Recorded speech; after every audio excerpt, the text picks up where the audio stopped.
30-cu fəsil. Bir qədər sonra biz çaya tərəf gedən yola çıxdıq. Tərk edilmiş yük maşınları və arabalar bir-birinin ardınca yol ilə körpüyə kimi düzülmüşdü. Heç kəs görünmürdü. Çayda su qalxmışdı və körpü ortasından partladılmışdı. Daş tağ uçub çaya düşmüşdü və bulanıq su onun üstündən axırdı. Biz çayı keçmək üçün yer axtara-axtara sahilə getdik. Mən bilirdim ki, biraz o tərəfdə dəmir yolu körpüsü vardır və belə zənn edirdim ki, bəlkə oradan keçə bildik. Cığır yaş və palçıqlı idi. Adamlar görünmürdü. Ancaq tərk edilmiş şeylər və maşınlar gözə dəyirdi. Lap sahildə heç kəs yox idi. Yaş kolluqdan və palçıqlı torpaqdan başqa heç bir şey görünmürdü. Biz sahilə gedib nəhayət dəmir yolu körpüsünü gördük. Nə qəşəng körpüdür, Aymo dilləndi. Bu çox vaxt dibinə kimi quruyan çayın üstündən salınmış uzun dəmir körpü idi. Nə qədər ki körpünü partlatmayıblar, gəlin tez o tərəfə keçək, dedim. Partlatmağa adam yoxdur, Piani söylədi. Hamı gedib. Görünür onu minalayıblar, Bonello cavab verdi. Siz birinci gedin, Tenente. Aymo, görün necə anarxistdir, hə, dedi. Qoy özü birinci getsin. Mən gedirəm, dedim. İnanmıram elə minalasınlar ki, bir adamın addımından partlaya bilsin. Görürsən, Piani dedi. Bax, ağıllı adam belə olar. Daha sənin kimi anarxist yox. Bonello, mən ağıllı olsaydım, gəlib buraya düşməzdim, dedi. Doğrudan, Tenente, pis demədin ha, Aymo dilləndi. Pis deyil, dedim. Biz lap körpünün yanına çatdıq. Bududlar yenə göyün üzünü tutdu. Yağış çilədi. Körpü çox uzun və möhkəm görünürdü. Biz dəmir yolu təpəsinin üstünə dırmaşdıq. Bir-bir gəlin, dedim və körpüyə ayaq qoydum.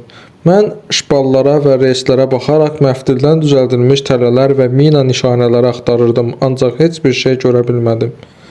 Aşağıdan şpalların arasından sürətlə axan bulanıq çay görünürdü. İrəlidə rütubətli tarlaların arxasından yağış altında Udine görünürdü. Körpünü keçərək ətrafı nəzərə saldım. Çay axarı ilə azca yuxarıda bir körpü də var idi. Mən dayanıb baxanda həmin körpüdən sarı palçığa bulaşmış minik maşını keçdi. Məhəccər hündür olduğundan maşın körpüyə girən kimi onun kuzovu gözdən itdi. Ancaq mən şoferin və onun yanında oturan adamın başını, həm də arxa oturacaqda əyləşmiş 2 nəfəri gördüm.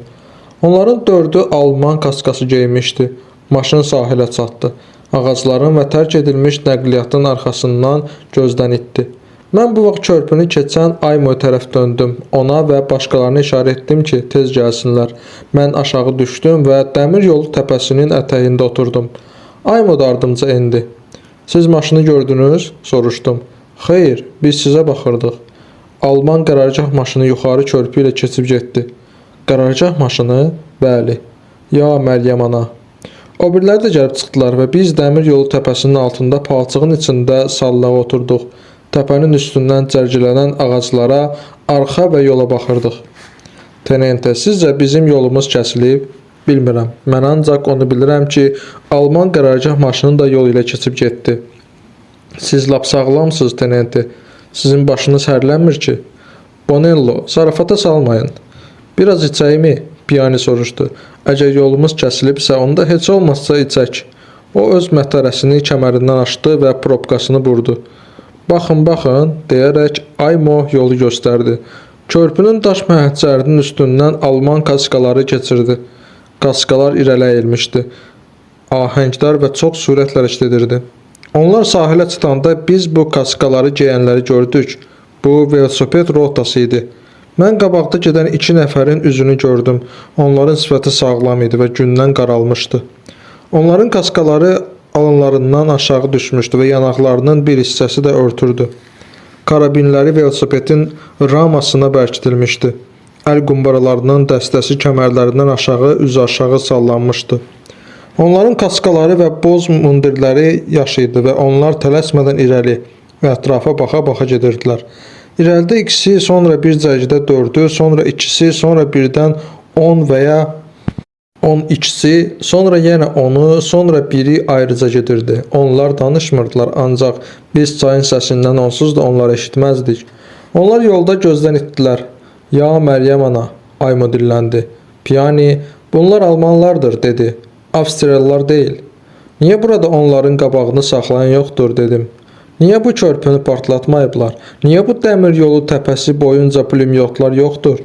Bonello, bunu siz bizə deyərsiniz, tenente, söylədi. Mən qəzəbimdən özümdə değildim. Hamı ağlını itirib. Orada aşağıda kiçik körpünü partladırdılar. Burada lap şosenin üstündəki körpünü saxlayırlar. Bəs bunlar haradadırlar? Deməli onları saxlamaq cəhd etməyəcəklər də. Bunu siz bizə deyərsiniz, tenente, Bonello təkrar etdi. Mən sustum. Bunun mənə dəxli yoxdur. Mənim vəzifəm 3 sanitar maşını ilə Pordenoniyə gedib çatmaq idi. Bunu da müvəffəq olmadım.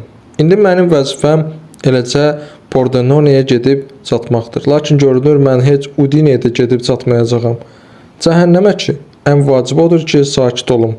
Güllə altına və əsir düşməyim. Siz gərək ki, mətərəni açırdınız. Mən Pianidən soruşdum. O mətərəni mənə uzatdı.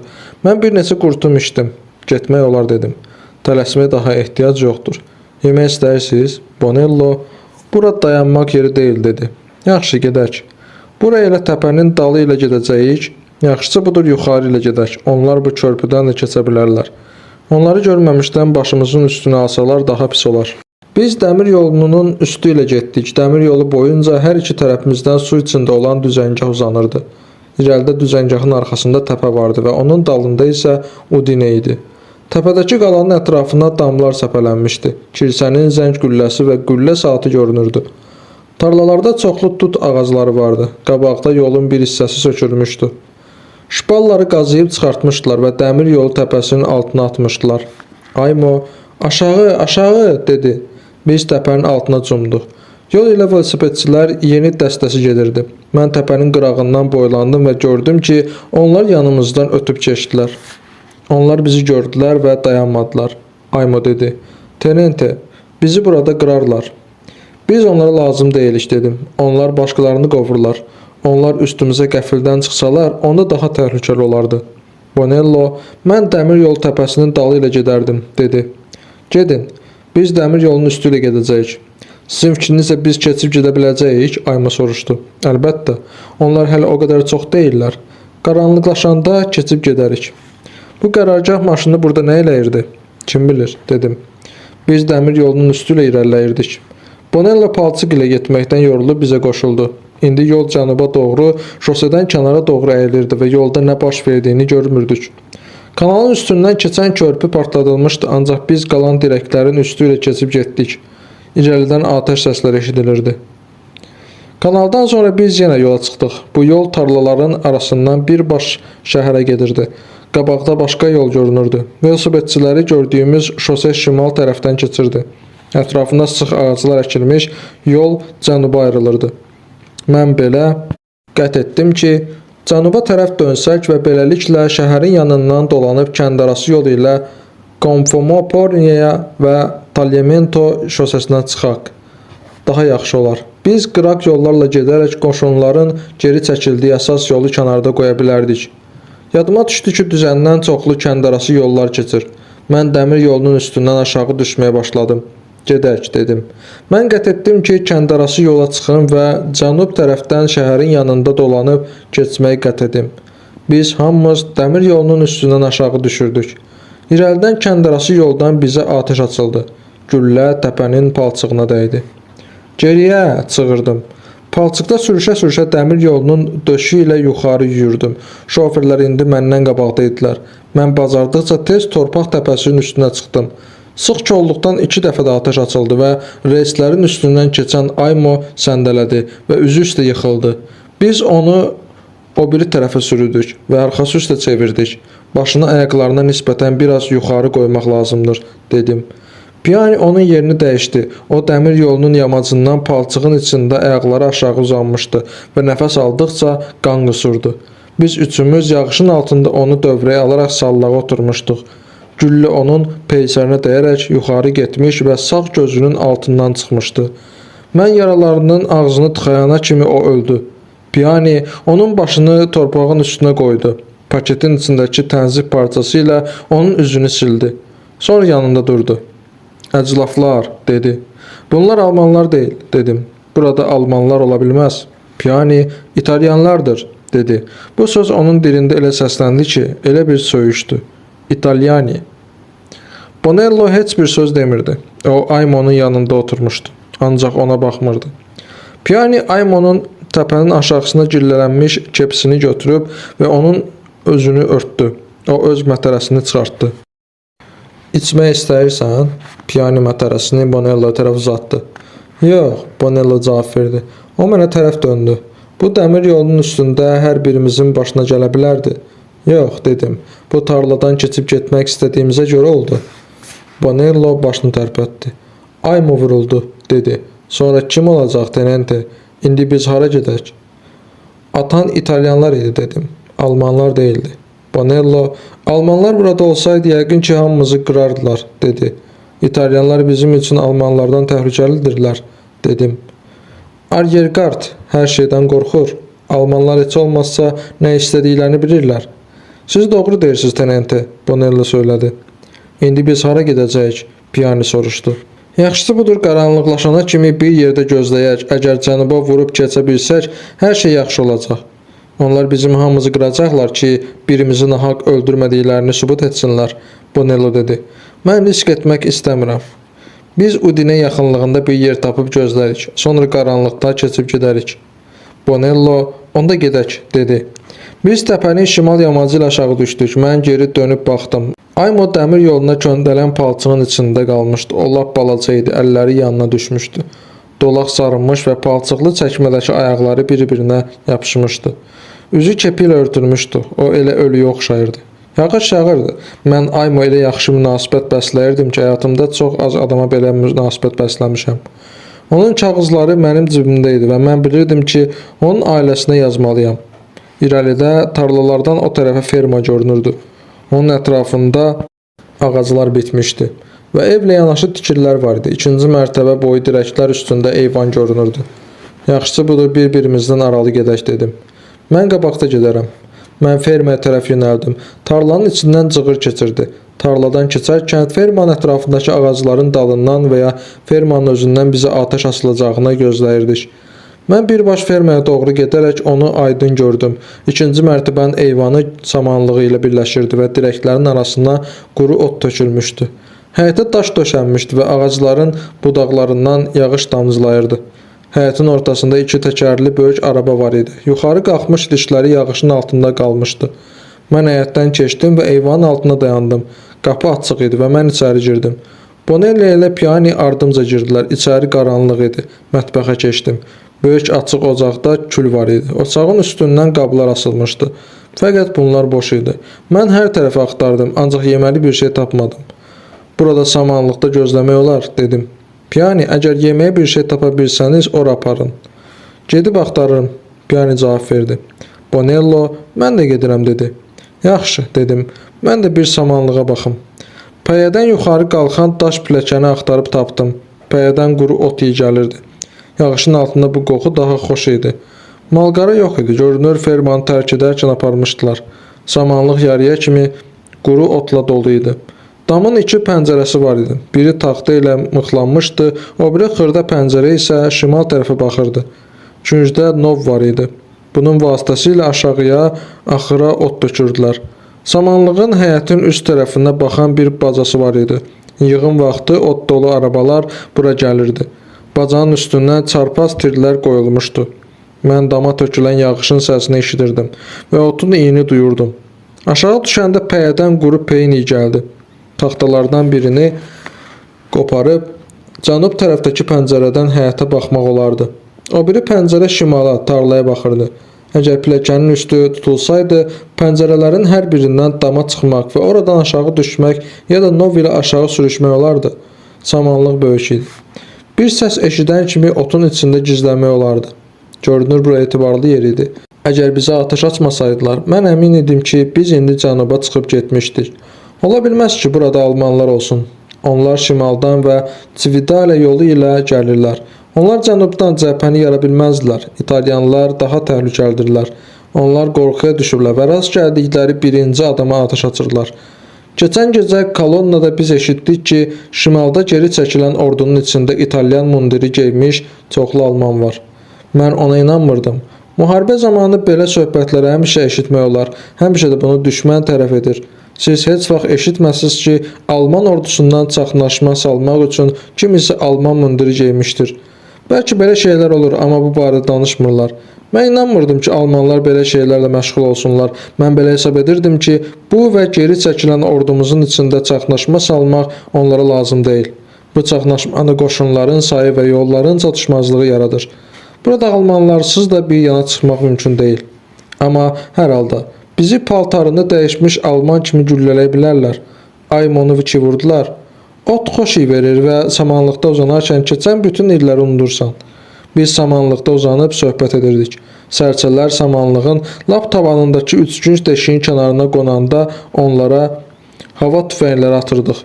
Artıq samanlıq yoxdur və elə bir il idi ki, bütün şam ağaclarını doğrayıb tökmüşlər və meşə olan yerdə indi ancaq kötüklər, quru budaqlar qalıb. Geri qayıda bilməzsən, əgər irəli getməsən nə olar? Yenidən Milana düşə bilməzsən, bəs birdən düşsən onda necə? Şimalda, Udine tərəfdə atəş səsləri eşidilirdi, pulemyot səsi gəlirdi. Top atəşi eşidilmirdi. Bunun bir əhəmiyyəti vardı. Ehtimal ki, qoşunların bir hissəsini yola tərəf çəkmişdilər. Mən aşağı baxdım və həyətin alatonranında piyanini gördüm. O qoltuğun altında uzun kalbasa nəysə bir banka və 2 butulka şərab tutmuşdu. Yuxarı dırmaşın, dedim. Pilləkən bax oradadır. Sonra başa düşdüm ki, ona kömək etmək lazımdır və aşağı indim. Otun içində uzandığımdan başım ərlənirdi. Mən yarı yuxulu kimi idim. Bonella hanı soruşdum.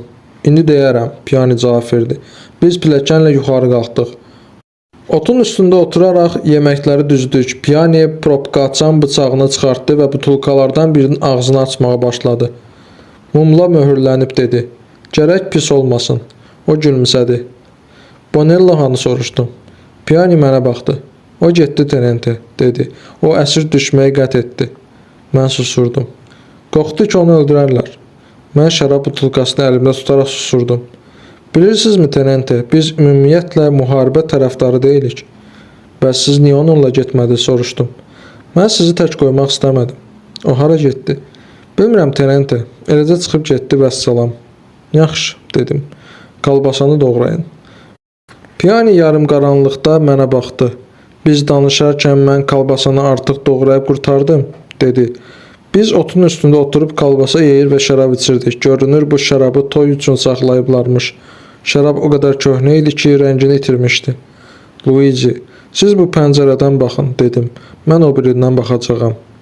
Biz ayrı-ayrı butulkalardan içirdik. Mən öz butulkamı götürüb biraz yuxarı qalxdım. Otun üstündə böyrü üstə uzandım və ensiz pəncərədən su içində olan düzənə baxmağa başladım. Nəyi görə biləcəyimi bilmirdim, amma mən tarlalardan, çılpaq tut ağaclarından və yağışdan başqa heç bir şey görmədim. Mən şərab içirdim və şərab məni ruhlandırmırdı. Şərabı lap çox saxlayıblar, o xarab olub, öz rəngini və dadını itirib. Mən bayırda qaranlığın düşməsinə baxırdım, zülmət sürətlə çökürdü.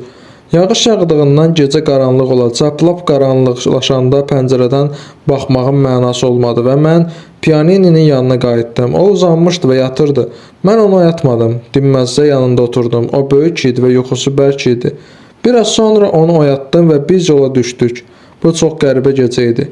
Bilmirdim ki, nəyi gözləyim. Ölümü, bəlkə də atəş açılacağını ya da qaranlıqda qaça-qaçı, amma heç bir şey olmadı. Alman batalyonu keçib gedənə kimi bir şosenin yanındakı qanovun dalında böyrü üstə uzanıb gözlədik. Sonra batalyon gözdən itənə kimi bir şoseni keçdik və irəli, şimala doğru getdik. 2 dəfə biz yağış yağa-yağa Almanlara lap yaxınlaşdıq, lakin onlar bizi görmədilər.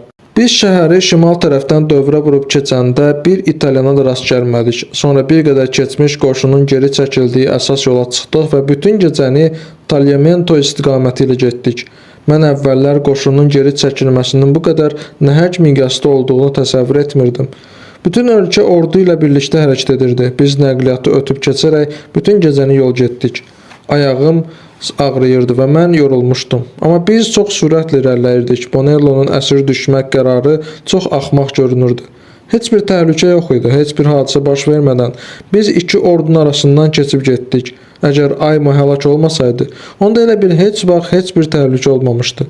Dəmir yolunun üstü ilə açıq-aşkar gedərkən heç kəs bizə toxunmadı. Ölüm gözlənilmədən və mənasız oldu. Mən fikirləşirdim ki, görəsən Bonello indi hardadır? Özünüzü necə hiss edirsiniz, tenente? Piani soruşdu. Biz nəqliyyat və qoşunlarla dolu olan yolun kənarı ilə gedirdik. Çox yaxşı. Mən getməkdən yorulmuşam. Neyləmək? İndi işimiz ancaq getməkdir. Daha qorxu yoxdur. Bonello axmaqlıq elədi. Əlbəttə axmaqlıq elədi. Siz onun barəsində nə etmək istəyirsiniz, tenente? Bilmirəm. Siz onu əsir düşmüş kimi qeyd edə bilməzsiniz? Bilmirəm. Əgər müharibə davam etsə, onun valideynlərini məsuliyyətə cəlb edə bilərlər. Müharibə davam etməyəcək, əsgərlərdən hansısa dilləndi. Biz evə gedirik, müharibə qurtarıb. Hamı evə gedir. Biz hamımız evə gedirik. Piani, addımınızı yenilədin, tenente, dedi. O tez keçib getmək istəyirdi.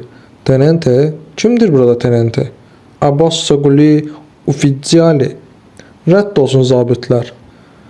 Piani qolundan tutdu. Yaxşısı budur, mən sizi adınızla çağırım, dedi. Yoxsa bir bəla üz verə bilər. Zabitlərə divan tutmaq hadisələri olub. Biz addımlarımızı sürətləndirdik və bu dəstənin yanından keçib getdik. Söhbəti davam etdirərək dedim. Çalışaram ki, onun valideynlərini məsuliyyətə cəlb etməsinlər. Piani, əgər müharibə qurtarıbsa, onda fərqi yoxdur, dedi. Amma inanmıram ki, qurtarsın. Əgər müharibə qurtarsaydı, çox yaxşı olardı. Bunu təsdiqlə bilərik, dedim. İnanmıram ki, qurtarsın. Burada hamısı belə düşünür ki, qurtarıb. Ancaq mən inanmıram. Viva la pace. Yaşasın sülh. Əsgərlərdən kim isə çığırdı. Biz evə gedirik. Əgər biz hamımız evə getsəydik, çox yaxşı olardı. Piani bildirdi. Siz evə getmək istərdinizmi? Bəli. Ola bilməz. Mən inanmıram ki, müharibə qurtarıb. Andiamo caza. Evlərinizə dağılın. Əskər çığırdı. Piani, onlar tüfənglərini atırlar, dedi. Çıxarıb gedə-gedə atırlar. Sonra isə çığırırlar.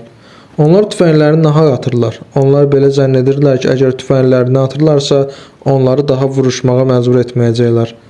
Qaranlıqda yağış yağa-yağa yolun kənarı ilə özümə yol axtararkən gördüm ki, bir çox əskərlər öz tüfənglərini saxlayıblar.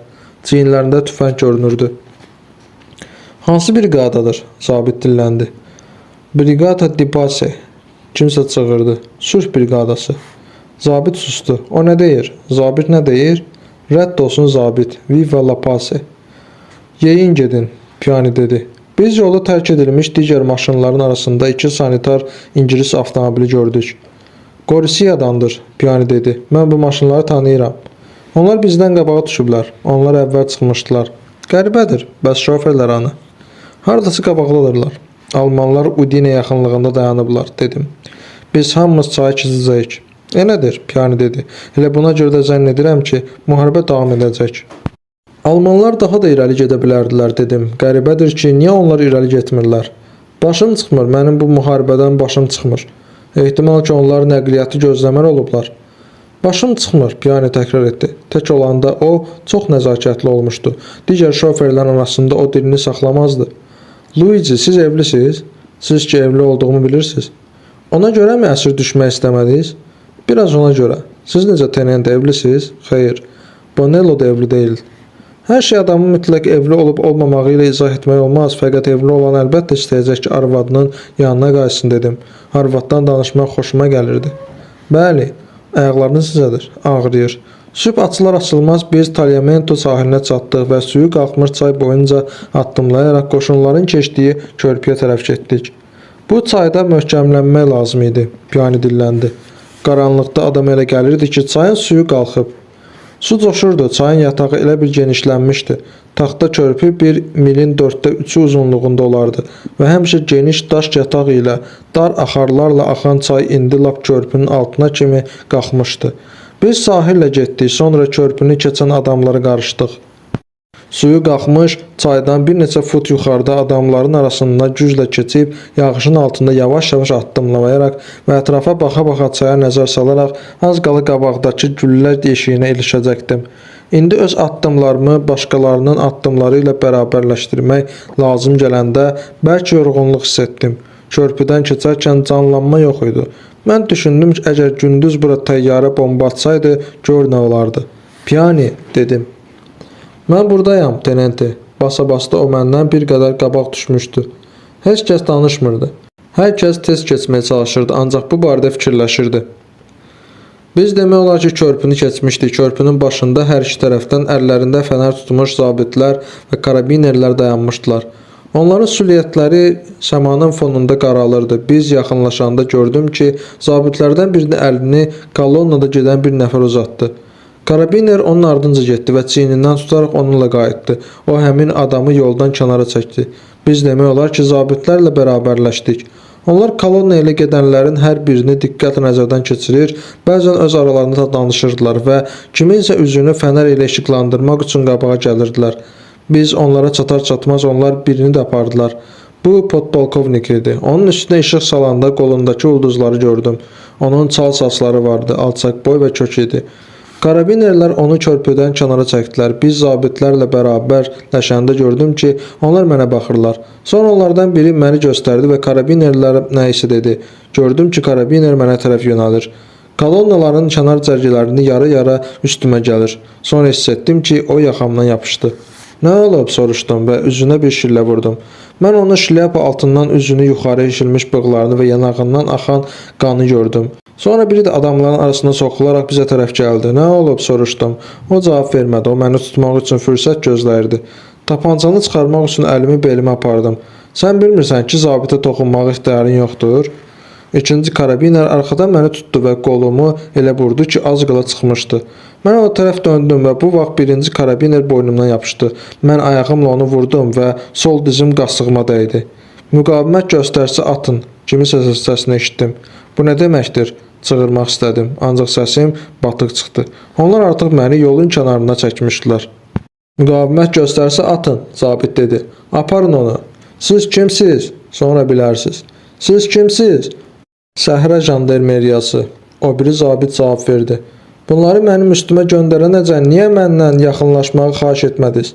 Onlar cavab vermədilər. Onlar cavab verməyə borclu deyildilər. Onlar Səhra jandarmeriyası idilər. Onu da, o birilərini də yanına aparın. Birinci zabit dedi. Eşidirsinizmi? O İtalyanca aksentlə danışır. Sən danışan aksentlə danışaram, əclaf, dedim. Onu da o birilərin yanına aparın. Birinci zabit təkrar etdi. Məni zabitlərin yanından aparıb yoldan kənara, çayın qırağına, açıq yerə çəkdilər. Orada bir yığın adam var idi. Biz gedərkən o biri tayda atəş açıldı. Mən tüfənglərin alovunu gördüm və yayılım atəşini eşitdim. Biz yaxınlaşdıq, 4 zabit yanaşı durmuşdu. Onların qarşısında isə 2 karabinerin arasında bir nəfər dayanmışdı. Biraz o tərəfdə karabinerlərin mühafizəsi altında olan bir dəstə istintaq gözləyirdi. Daha 4 karabiner öz karabinlərinə söykünərək istintaq aparan zabitlərin yanında durmuşdu. Bu karabinerlər enli kənarlı şlyapa qoymuşdular. Məni gətirən 2 karabiner məni istintaq gözləyən dəstənin içinə itələdi. Mən istintaq olunan adama baxdım. Bu, kolonnada tutulub gətirilən balaca boylu və çal saçlı kök podpolkovnik idi. Zabitlər istintaqı İtalyanlara məxsus tam işgüzarlıqla, soyuqqanlıqla və səbirlə aparırlar. Belə səbirli İtalyanlar cavab atəşindən qorxmadan atəş açırlar. Hansı bir qadadansınız? O dedi. Hansı alaydansınız? O dedi. Nə üçün öz alayınıza deyilsiniz? O dedi. Sizə məlumdur ki, zabit həmişə öz hissəsində olmalıdır. Ona məlum idi. Daha sual verilmədi. O biri zabit danışdı. Sizin və sizin kimilərin üzündən barbarlar vətənimizin müqəddəs hüdudlarına soxulmuşlar. Bağışlayın, podpolkovnik dilləndi. Sizin kimilərin xəyanəti qələbənin bəhrəsini əlimizdən almışdır. Siz heç geri çəkilməli olmusunuz? Podpolkovnik soruşdu. İtalyanlar geri çəkilməməlidirlər. Biz yağışın altında durub bütün bunları eşidirdik. Biz zabitlərlə üzbəüz durmuşduq. Dustaq isə bizdən qabaqda və bir qədər kənarda dayanmışdı. Podpolkovnik, əgər siz məni güllələmək fikrindəsinizsə dedi. Xahiş edirəm, istintaq aparmadan bir dəfəlik güllələyin. Bu istintaq mənasızdır. O xaç vurdu. Zabitlər öz aralarında danışdılar. Onlardan biri bloknotun vərəqinə nə isə yazdı. Öz hissəsini tərk edən güllələnməyə məhkumdur, dedi. 2 karabiner podpolkovniki sahilə apardı. O başı açıq qoca yağışın altında 2 karabinerin arasında addımlayırdı. Mən onu necə güllələdiklərinə baxmırdımsa da yayılım atəşini eşitdim. Onlar artıq o birini dindirirdilər. O da öz hissəsindən ayrı düşmüş zabit idi. Ona izahat üçün icazə vermədilər. Bloknot vərəqinə yazılmış hökmü oxuyanda o ağlayırdı. Onu güllələyəndə isə artıq o birini dindirirdilər. İndicə dindirilən adamı çayın qırağında güllələyərkən onlar daim tələsirdilər ki, o biri adamı dindirsinlər. Beləliklə tamamilə aydın idi ki, onlar daha başqa bir şey edə bilməzlər. Mən bilmirdim ki, istintaqı gözləyim, yoxsa dərhal qaçmağa cəhd edeyim. Tamamilə aydın idi ki, mən İtalyan mundiri geymiş almanam. Əgər onların düşüncəsi vardırsa və bu düşüncə işləyirdisə, mən onların düşüncəsinin necə işlədiyini təsəvvür edirdim. Onların hamısı cavan adamlar idi və onlar vətəni xilas edirdilər. İkinci ordu Tagliamento'da yenidən təşkil olunurdu. Onlar öz hissələrindən ayrılmış mayor və daha yüksək rütbəli zabitləri güllələyirdilər. Onlar eyni zamanda İtalyan mundiri geymiş Alman təşviqatçılarına da divan tuturdular. Onlar polad kaska geymişdilər. Bir neçə karabiner də bu cür kaska qoymuşdu. O biri karabinerlər enli kənarlı şilyapa geymişdilər. Bunları bizdə təyyarələr deyirlər. Biz yağışın altında durmuşduq və bizi bir-bir istintaqa və güllələnməyə aparırdılar. İndiyə kimi dindirilənlərdən heç biri güllələnməkdən yaxa qurtara bilməmişdi. Onlar istintaqın üstəsinə soyuqqanlıqla və qanun gözləyən adam səyi ilə aparırdılar. Belə adamlar əskərlərinin taleyini həll etdikləri halda onların öz həyatlarını heç bir təhlükə gözləmir. İndi onlar Nizami alayın polkovnikini dindirirdilər, daha 3 zabiti indicə gətirmişdilər. Sizin polkunuz hardadır? Mən karabinerlərə nəzər saldım. Onlar təzə dustaqlara baxırdılar. Qalanları polkovnika baxırdılar. Mən əyilərək iki mühafizəçinin arasından qaçdım və başımı əyərək çaya tərəf üz qoydum. Lap sahildə büdrədim və bərk şappıltı ilə suya düşdüm. Su çox soyuq idi və mən bacardıqca suyun altına qaldım. Axının məni necə apardığını hiss edirdim və mən üzə çıxmağın mümkün olmadığını bilənə qədər suyun altında qaldım. Mən üzə çıxıb nəfəsimi dərdim və o dəqiqə suyun altına baş vurdum. Hərbi formada və ayaqqabı ilə suyun altına qalmaq çətin deyildi. İkinci dəfə üzə çıxanda özümdən qabaqda bir tir gördüm. Üzüb ona çatdım və bir əlimlə tirdən yapışdım.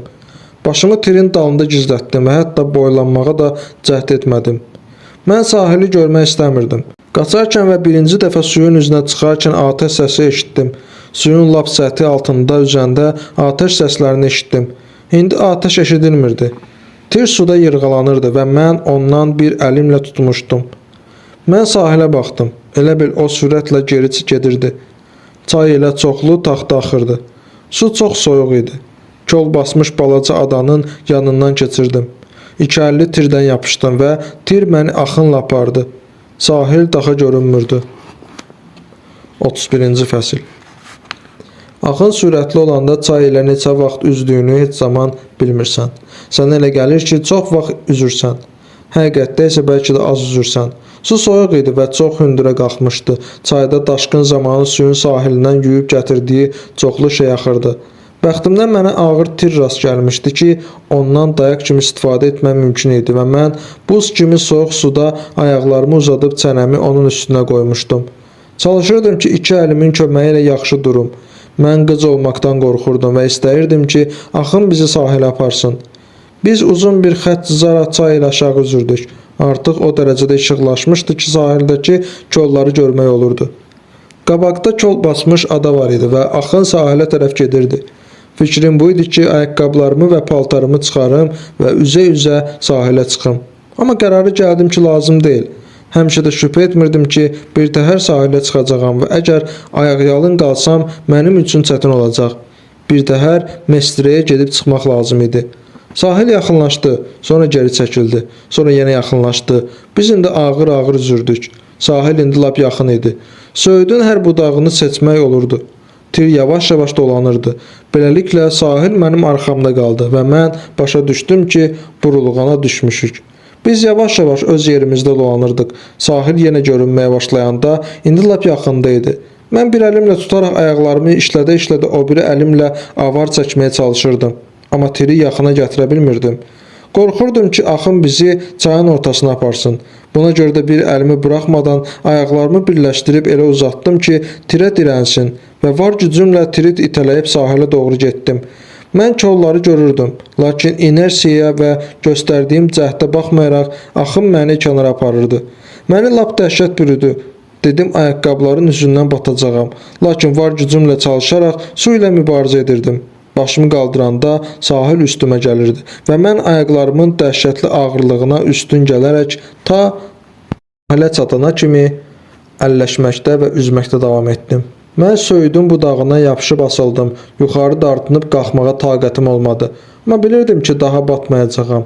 Tirin üstündə bir dəfə də ağlıma gəlmədi ki, bata bilərəm. Gərginlikdən başım gicəllənirdi, ürəyim bulanırdı və mən budaqdan tutub gözləyirdim. Ürəyi bulanma keçəndən sonra bir qədər irəli getdim. Budaqlardan bərk-bərk yapışaraq kolları qucaqladım və yenə dincəldim. Sonra sudan çıxdım. Söyüdlüyün arasından keçib sahilə gəlib çatdım. Artıq lap işıqlaşmışdı və heç kəs görünmürdü. Mən böyrü üstə yerə uzanaraq çayın və yağışın səsinə qulaq asırdım. Bir qədər sonra qalxdım və sahil ilə getməyə başladım. Bilirdim ki, Latizaniya kimi bir körpü də yoxdur. Mən belə hesab edirdim ki, yəqin indi San Vito ilə üzbəüz olan yerdəyəm. Nə edəcəyimi düşünməyə başladım. Qabaqda gəlib çaya çatan kimi bir kanal var idi. Mən ora getdim. Ətrafda heç kəs görünmürdü və mən kanalın lap sahilində kolun dibində oturdum. Çəkmələrimi çıxarıb içindən suyunu tökdüm. Frençimi çıxartdım. Yan cibimdən pul qabını götürdüm. İçindəki sənədlər və pullar tamam islanmışdı. Sonra frençimi sıxdım. Şalvarımı da çıxarıb sıxdım. Sonra köynəyimi, alt paltarlarımı çıxarıb sıxdım. Bir xeyli əllərimlə bədənimi şappıldatdım və ovuşdurdum. Sonra yenə geyindim. Kepimi itirmişdim. Frençimi geyməmişdən mahud ulduzları qollarından sökdüm və bunları pullarımla bir yerdə yan cibimə qoydum. Pullar islanmışdısa da xarab olmamışdı. Mən pulları saydım. Cəmi 3000 liradan biraz çox idi. Bütün paltarım yaş idi və bədənimə yapışırdı. Qan dövranını gücləndirmək üçün qollarımı hərəkət etdirirdim. Əynimdəki alt paltarlar yun olduğundan qət etdim ki, əgər həmişə hərəkətdə olsam, soyuqlamaram. Tapancamı yolda almışdılar. Tapanca qabını frençimin altında gizlətmişdim. Plaşsız idim və yağışın altında üşüyürdüm. Mən kanalın sahili ilə getdim. Lap işıqlaşmışdı. Hər tərəf su içində və cansıxıcı idi. Tarlalar çılpaq və sulu idi. Uzaqda tarlaların arxasında göyün fonunda kilsənin zəng qülləsi görünürdü. Mən yola çıxdım. Qabaq tərəfdən yolda mənə tərəf gələn bir dəstə piyada gördüm. Axsaya-axsaya yolun kənarı ilə getdim. Əskərlər yanımdan keçərək mənə fikir vermədilər. Bu çaya doğru gedən pulemyot hissəsi idi. Yoluma davam etdim. Həmin gün mən Venesiya düzənini keçdim. Bu dümdüz yer idi. Yağışın altında daha düz görünürdü. Dəniz tərəfdən orada dənizdən ayrılmış xırda göllər var, yollar çox azdır. Bütün yollar çayların ağzı ilə dənizə doğru gedir. Düzəni keçmək üçün kanal boyu cığırlarla getmək lazımdır. Mən düzən ilə şimaldan cənuba doğru getdim. İki dəmir yolu xəttini və çoxlu yolları keçəndən sonra nəhayət bir cığır məni xırda göllərin kənarından keçən xəttə gətirib çıxartdı. Bu Trieste-Venesiya magistralı idi ki, bu da hündür möhkəm dəmir yol təpəsindən keçirdi. Onun geniş yatağı və qoşa xətti var idi. Biraz o tərəfdə yarım stansiya vardı və mən postda dayanmış gözətçiləri gördüm. O biri tərəfdə gölə tökülən çayın üstündən körpü keçirdi. Körpüdə də gözətçi var idi. Mən çöl ilə şimala gedəndə bu yoldan qatarın keçdiyini görmüşdüm. Düzəngahda qatar uzaqdan görünürdü və mən belə zənn elədim ki, bəlkə Portoqrunadan gələn qatara atılıb minə bilərəm. Gözətçilərə baxdım və lap dəmir yolunun yaxınlığında döşdə elə uzandım ki, buradan yolun hər iki tərəfini gördüm. Körpünün üstündə dayanan gözətçi yol boyu mənə tərəf bir neçə addım atdı, sonra döndü və geriyə körpüyə tərəf getdi. Ac-acına uzanıb qatarı gözləyirdim. Uzaqdan gördüyüm həmin qatar o qədər uzun idi ki, parovoz onu ağır-ağır dartıb gətirirdi və mən əmin idim ki, gedə-gedə atılıb minə biləcəyəm.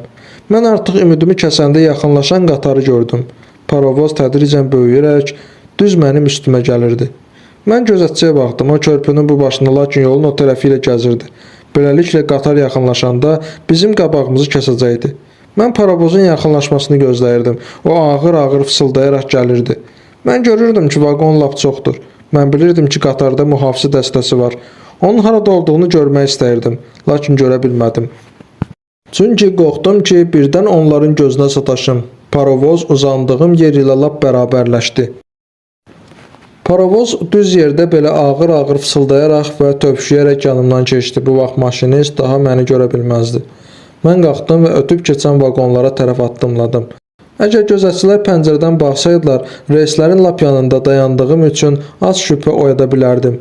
Bir neçə bağlı yük vaqonu yanımdan ötüb keçdi. Sonra mən üstünə brezent çəkilmiş və burada gondola adlandırılan alçaq açıq vaqonun yaxınlaşdığını gördüm.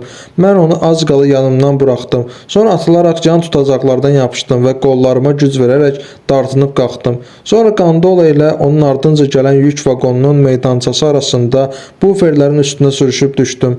Lap əmin idim ki, məni heç kəs görmədi. Tutacaqlardan yapışaraq ayaqlarımı qarmağa dayayıb oturdum. Biz körpü ilə bərabərləşdik. Gözətçi yadıma düşdü. Biz onun yanından keçəndə o mənə baxdı. O hələ lap uşaq idi. Başına çox böyük olan kaskası gözünün üstünə düşmüşdü. Mən təşəxxüslə ona baxdım və o üzünü çevirdi. O belə düşündü ki, mən qatar briqadasındanam. Onun yanından keçib getdik. Mən onun ötüb gedən vaqonlara necə narahatlıqla baxdığını gördüm. Əyilib brezentin necə bağlandığına baxdım. Kənarlarından halqaları vardı və brezent iplə bağlanmışdı. Bıçağı çıxarıb ipi kəsdim, əlimi içəri soxdum. Brezentin altında yağışdan islanmış qabarıq bərk şeylər var idi.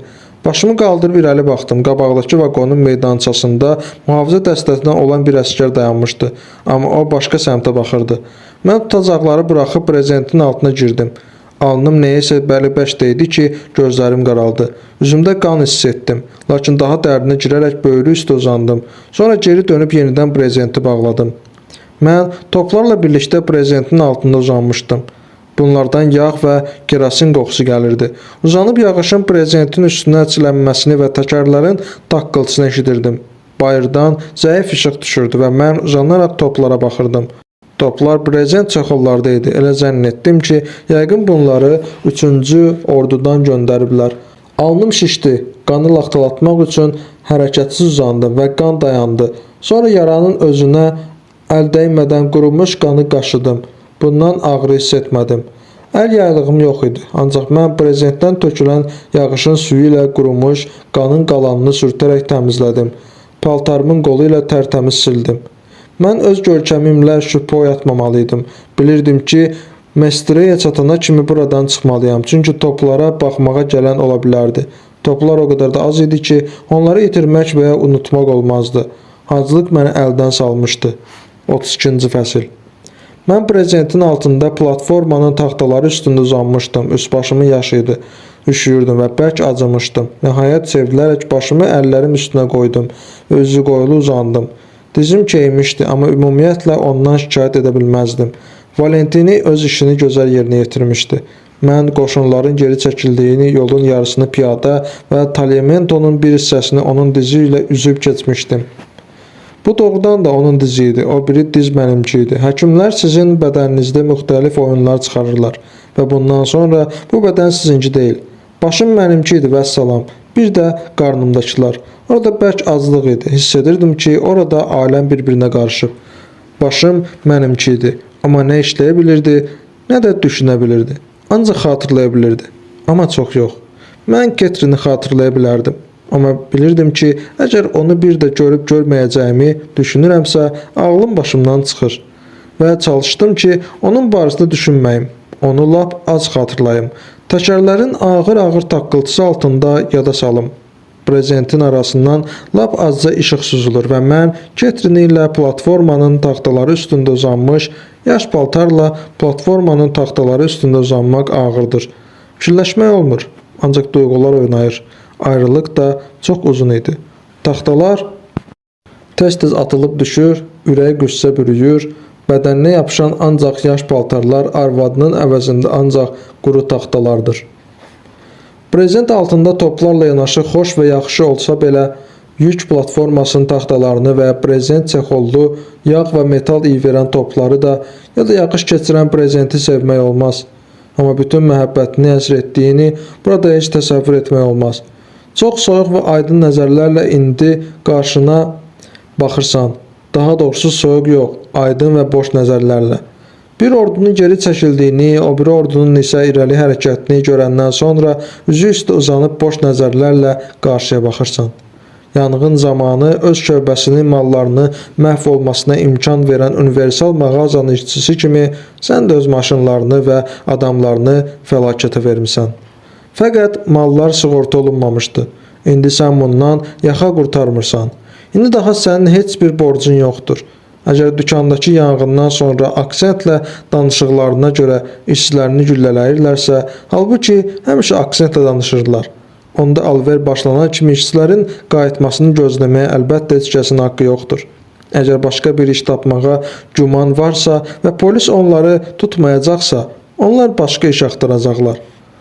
Çay qəzəbi vəzifə borcu hissi ilə birlikdə yuyub aparmışdı. Daha doğrusu bu his karabiner yaxamdan yapışan kimi keçib getmişdi. İşin zahirinə xüsusi əhəmiyyət verməsəm də mundiri əynimdən çıxarmaq istəyirdim. Mən ulduzları qopartdım. Lakin bu sadəcə olaraq rahatlıq xətrinə idi. Bu şərəf məsələsi deyildi. Mən heç kəsə kin bəsləmirdim. Sadəcə olaraq mən buna son qoymuşdum. Mən onlara hər cür müvəffəqiyyət arzulayırdım. Onlar arasında mehribanı da, igidi də, təmkinlisi də, ağıllısı da vardı və müvəffəqiyyət qazanmağa da ləyaqətləri vardı. Lakin bunların daha mənə heç bir dəxlisi yox idi və mən istəyirdim ki, bu lənətə gəlmiş qatır artıq Mestrede olaydı. Onda mən yeyərəm və daha düşünmərəm. Mən düşünməkdən əl çəkməliyəm. Piyani deyəcək ki, məni güllələdilər. Onlar güllələnlərin ciblərini gəzir və sənədlərini götürürlər. Onlar mənim sənədlərimi ala bilməyəcəklər.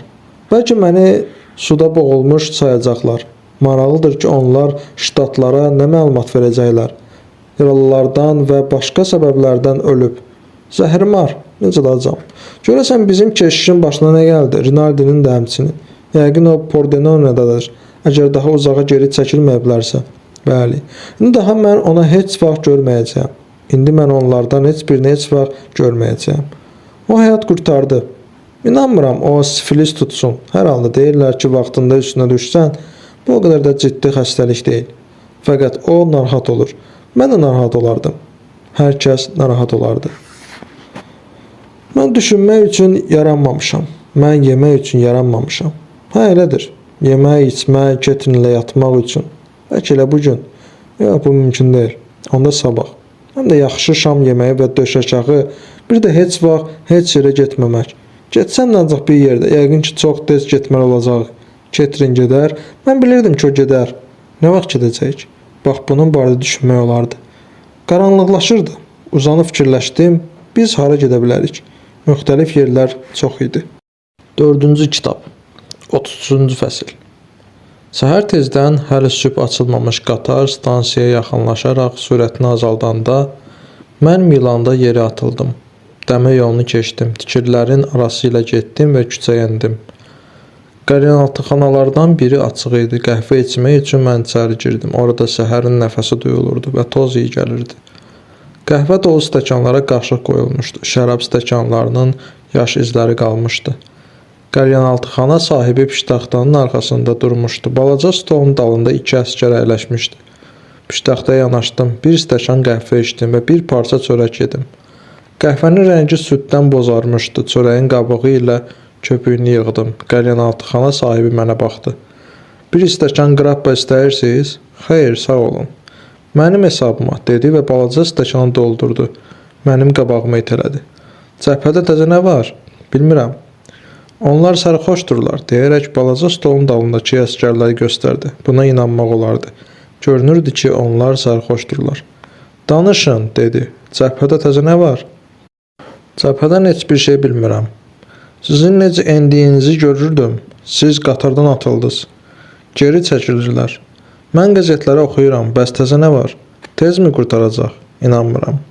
O qarınlı butulkadan qrappa stəkanı doldurdu. Əgər sizin işiniz tam qaydada deyilsə, dedi, mən sizi gizlədə bilərəm. Hər şeyim öz qaydasındadır. Əgər hər işiniz öz qaydasında deyilsə, burada yaşayın. Harada axı? Mənim evimdə, çoxlar burada yaşayır. Kimin ki, hər işi qaydasında deyil, onlar çox vaxt burada yaşayırlar. Belələri çoxdur. Baxır, nəyi deyirsiniz? Siz Cənubi Amerikadansınız? Yox. İspanca bilirsiniz? Biraz. O piştaxtanı sildi. İndi sərhədi keçmək çətindir, fəqət hər halda mümkündür. Mən keçmək fikrində deyiləm. Nə qədər istəsəz burada yaşaya bilərsiniz. Siz görərsiniz ki, mən necə adamam. Mən bu saat getməliyəm, lakin ünvanınızı yadımda saxlaram və qayıdaram. O başını yırğaladı. Madam ki, siz belə deyirsiniz, qayıtmazsınız. Mən elə bilirdim ki, doğrudan da sizin işiniz tam qaydasında deyil. Mənim hər işim öz qaydasındadır, lakin Dostun ünvanını bilmək həmişə xoşdur. Mən qəhvə üçün piştaxtanın üstünə 10 lira qoydum. Mənimlə qrappa için dedim. Bu vacib deyil. İçin. O 2 stəkan tökdü. Yadınıza saxlayın dedi. Bura gəlin, başqa hər kəsə inanmayın. Sizin üçün burada yaxşı olacaq. Mən buna əminəm. Əminsiz? Bəli. O diqqətlə mənə baxdı. Onda icazə verin sizə bir şey deyim. Bu mundirdə gəzməyin. Nə üçün? Qolunuzdakı qoparılmış ulduzların yeri aydınca görünür. Mahud başqa rəngdədir. Mən sustum. Əgər sizin kağızlarınız yoxdursa, sizin üçün kağız düzəldə bilərəm. Nə kağız? Məzuniyyət vəsiqəsi. Mənə kağız lazım deyil, mənim kağızlarım var.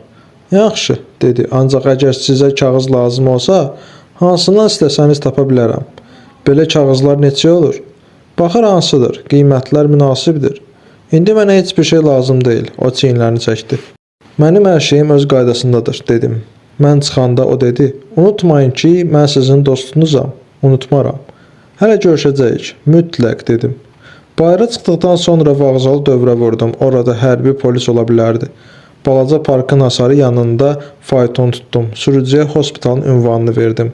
Hospitala gəlib qapıçının balaca otağına girdim. Onun arvadı məni öpdü. Qapıçı əlimi sıxdı. Siz qayıtmısınız, siz sağ-salamatsınız. Bəli, nahar etmisinizmi? Bəli. Səhhətiniz necədir, tenente? Necəsiniz? Qapıçının arvadı soruşdu. Çox yaxşı, bəlkə bizimlə yemək yeyəsiniz? Yox, sağ olun. Bilmirsiniz, Miss Barkley indi hospitaldadır. Miss Barkley, İngilis şəfqət bacısı. Onun sevgilisi, qapıçının arvadı dedi. Qadın əlini çiynimə vurdu və gülümsündü. Qapıçı, yox, dedi. O çıxıb gedib. Ürəyim düşdü. Siz əminsiniz? Mən cavan İngilis qızını soruşuram. Ucaboy sarışın qızı. Əminəm, o Strezaya gedib. Nə vaxt gedib? 2 gün bundan əvvəl, o biri İngilis qızı ilə. Belə, dedim. Mən sizdən bəzi şeylər xahiş edəcəyim. Məni gördüyünüzü heç kəsə deməyin. Bu çox vacibdir. Mən heç kəsə demərəm, qapıçı söylədi. Mən ona 10 lira kağız pul uzatdım. O əlimi itələdi. Sizə söz verdim ki, heç kəsə demərəm, cavabını verdi. Mənə pul lazım deyil. Sizə necə kömək edə bilərik, Signor Tenente? Onun arvadı soruşdu. Ancaq bununla, dedim. Biz lal olaraq, qapıçı dedi. Əgər bir şey lazım olsa, mənə xəbər verin. Yaxşı, dedim. Xudafiz, yenə görüşərik. Onlar qapının ağzında durub ardımca baxırdılar. Mən faytona əyləşdim və sürücüyə müğənnilik öyrənən dostum Simmons'un ünvanını verdim. Simmons şəhərin o biri başında Port de Magenta yaxınlığında yaşayırdı. Mən onun yanına gələndə o yatağında idi və yuxuluydu. Lap ertədən durursuz, Henry, dedi. Mən səhər qatarı ilə gəlmişəm. Bu geri çəkilmə məsələsi nədir? Siz cəhbədə idiniz? Sigaret istəyirsiniz? Baxın, orada stolun üstündəki qutudadır. Otaq böyük idi. Divarın dibində çarpayı, o biri küncündə royal, komod və stol var idi. Çarpayının yanında stolda oturdum. Simmons yastığa söykənərək əyləşmişdi və sigaret çəkirdi. İşlərim pisdir. Sim, dedim. Mənimki də, o cavab verdi. Mənim işlərim həmişə pis olur. Sigaret çəkmək istəmirsiniz? Yox, dedim. İsveçrəyə getmək üçün nə lazımdır? Sizə? İtalyanlar sizi xaricə buraxmazlar. Bəli, bunu bilirəm. Bəs İsveçlilər? İsveçlilər nə edərlər? Onlar sizi tərk silah edib nəzarət altına alarlar. Bilirəm, bəs bu işin əsl mahiyyəti nə olacaq? Heç bir şey. Bu çox sadə işdir. Siz hara istəsəz gedə bilərsiniz. Deyəsən, ancaq yoxlamaya getmək ya da buna oxşar bir şey eləmək lazımdır. Nə olub ki? Sizi polis təqib edir? Hələlik aydın deyil. Əgər demək istəmirsinizsə, lazım deyil, amma dinləmək maraqlı olardı. Burada heç bir hadisə olmur. Bu yətçənsə də çıxışım lap müvəffəqiyyətsiz oldu. Nə deyirsiniz? Bəli, çox pis oldu. Axı mən yaxşı oxuyurdum. Mən bir də bura, Lirikoda özümü sınamaq istəyirəm. Çox təəssüf ki, sizə qulaq asa bilməyəcəyəm. Siz son dərəcə lütfkarsınız. Sizin işiniz doğrudan da ciddidir. Bilmirəm. Əgər demək istəmirsinizsə, lazım deyil. Bəs niyə siz o lənətə gəlmiş cəbhədə yox? Buradasınız. Qət etdim ki, bəsdir çəkdiyim. Afərin, mən həmişə bilirdim ki, siz ağılsız deyirsiniz. Sizə bir kömək edə bilərəmmi? Siz çox məşğulsuz. Heç də yox, əzizim Henry. Heç də yox. Mən bir şeylə məşğul olmağa sevinərdim.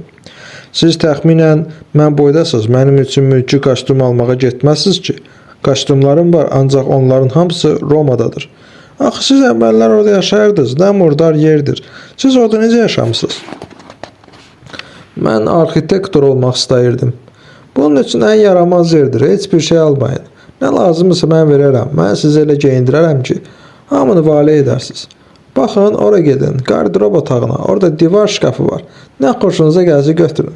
Sizə heç bir şey almaq lazım deyil, əzizim. Hər halda. Sim həvəslə alardım. Mənim əzizim, almaq üçün getməkdənsə nəyin varsa vermək mənim üçün daha asandır. Pasportunuz var. Pasportsuz çox uzağa gedə bilməzsiniz. Bəli, mənim köhnə pasportum yanımdadır. Onda geyinin mənim əzizim və irəli, gözəl köhnə Gelvisiya. Bu o qədər də asan deyil. Mən əvvəlcə Strezaya getməliyəm. Bundan da yaxşı nə ola bilər mənim əzizim? Orada isə qayığa minirsiniz, birbaşa o biri sahilə. Əgər mənim müğənniliyim olmasaydı, mən də sizinlə gedərdim. Gedəcəyəm də. Orada siz Tirol falsetinə keçə bilərsiniz. Keçərəm də, mənim əzizim. Axı mən oxuya bilirəm. Qəribəlik də elə bundadır. Başımla cavab verirəm ki, siz oxuya bilərsiniz. O özünü geri verdi və bir siqaret də çəkdi. Yaxşısı budur, başınızla cavab verməyin. Hər halda oxuya bilməməyimə baxmayaraq bu çox məzəlidir. Amma oxuya bilirəm, oxumağı sevirəm. Qulaq asın, o Afrikalı qızdan bir parça nərildədi, amma boğazı dartıldı və damarları qalxdı. Mən oxuya bilirəm, dedi. Özləri bilsinlər. Mən pəncərədən baxdım. Gedib faytonu buraxım. Tez qayıdım. Mənim əzizim, sonra da səhər yeməyinə başlayaq. O yatağından qalxdı. Qəddini düzəltdi, dərindən nəfəs alıb gimnastik hərəkətləri etməyə başladı. Mən aşağı gedib sürücünün haqqını verdim. 34-cü fəsil. Mülki paltarda özümü maskaratdakı kimi hiss edirdim. Mən hərbi formanı çox geymişdim və indi paltarımda səliqə hiss olunmurdu. Şalvar elə bir sallanırdı. Mən Milanda Strezaya kimi bilet götürdüm. Özümə təzə şlyapa aldım. Simin şlyapasını geyə bilmədim, ancaq kostyum çox yaxşı idi. Ondan tütün iyi gəlirdi və kupedə oturub pəncərədən baxmağa başlayanda mənə elə gəlirdi ki, təzə şlyapam çox təzədir. Kostyumum isə çox köhnədir. Mənim də halım pəncərədən görünən rütubətli Lombardiya mənzərəsi kimi kədərli idi. Kupedə təyyarəçilər oturmuşdular. Onlar mənə o qədər də əhəmiyyət vermədilər. Onlar mənə baxmaqdan çəkinir və mən yaşlı adamın mülki paltarda olmağına nifrət edirdilər. Mən özümü təhqir olunmuş hiss etmirdim. O əvvəlki vaxtlar olsaydı, mən onları təhqir edib dava salardım. Onlar qalaretada düşdülər və mən sevindim ki, tək qaldım. Mənim qəzetim var idi, amma onu oxumurdum. Çünki müharibə barəsində oxumaq istəmirdim. Onu unutmağı qət etmişdim. Mən bir tərəfli sülh bağlamışdım. Özümü lap yalqız hiss edirdim və qatar Strezaya çatanda sevindim. Vağzalda mən otellərdən olan komisyonerləri görəcəyimi gözləyirdim, lakin onlardan biri də yox idi. Mövsüm çoxdan qurtarmışdı və qatarı heç kəs qarşılamırdı. Mən öz çamadanım ilə vaqondan çıxdım. Bu Simin çamadanı idi. Çox yüngüldü. Çünki içində 2 köynəkdən başqa heç bir şey yox idi. Qatar tərpənənə kimi yağış altında perronda durdum. Vağzal xidmətçilərinin birindən soruşdum ki, bilmir hansı otel açıqdır. Grand Otel açıq idi. Dezil Borome və bütün ili bağlanmayan bir neçə otel də açıq idi. Mən yağış yağa-yağa əlimdə çamadan Dezil Boromeyə doğru getdim. Küçədən keçən faytonu görüb sürücüyə işarə etdim.